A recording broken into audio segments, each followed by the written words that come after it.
We often treat shame like an emotional virus to be cured, but healthy shame is actually a vital survival mechanism. It acts as a psychological boundary, a yellow light reminding us that we are human, that we have limits, and that we will inevitably make mistakes. Look at legendary quarterback Joe Namath. When he struggled as a network sportscaster late in his career, he didn't hide from it. He spoke openly about his failure to meet the job's demands. That blush of embarrassment is the voice of healthy shame.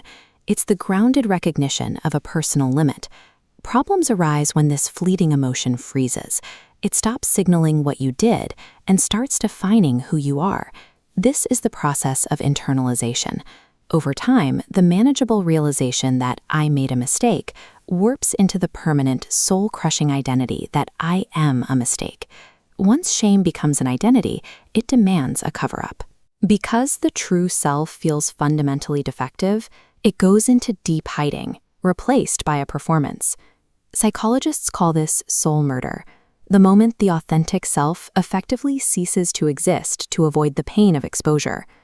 A shame-based identity is a manufactured outcome. It is an artificial layer of the self, constructed through specific environmental conditioning during the first few years of life. This manufacturing happens within the family unit. Specifically, it occurs in homes run by caregivers who are themselves struggling with hidden, unresolved shame.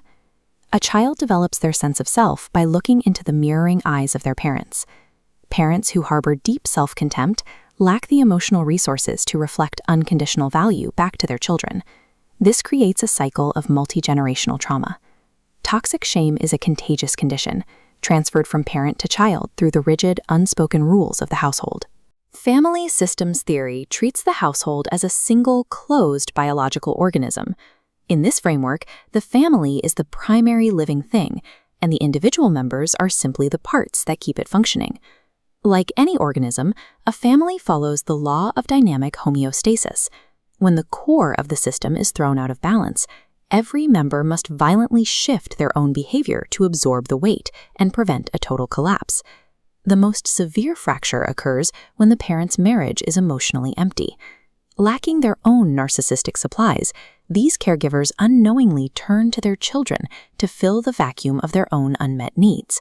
This triggers a survival-driven role swap. The parent uses the child as a primary source of validation, drafting the child into service as a tiny caretaker for the parent's fragile ego. Emotional abandonment occurs even when parents are physically present. When a child's true personality is suppressed to service the needs of the family ecosystem, the authentic self effectively goes into hiding. Survival in this broken system requires children to adopt rigid roles.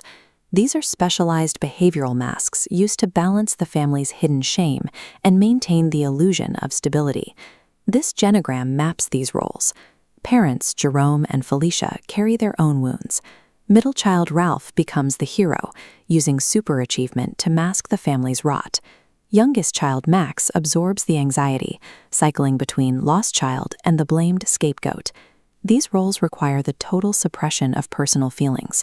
The authentic self is walled off, and a false self is born to perform the tasks necessary for family survival. Because both the high achiever and the outcast are reacting to the same internal rupture, their underlying motivation is the same. Whether a person strives to be more than human through success or less than human through failure, they are both using an external identity to cover the feeling of being fundamentally flawed.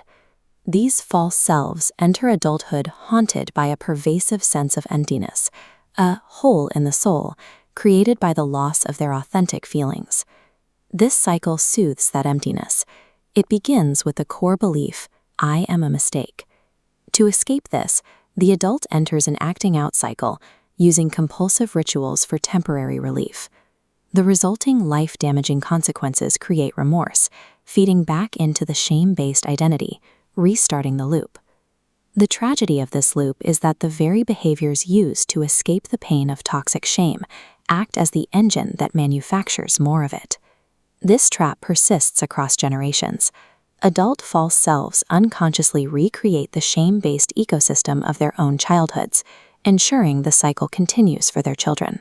Recognizing yourself in this pattern is a shift in perspective. Perfectionism, anxiety, and addiction are simply tools used to survive an environment that couldn't see you. Breaking the organism's grip begins by naming the demon of toxic shame.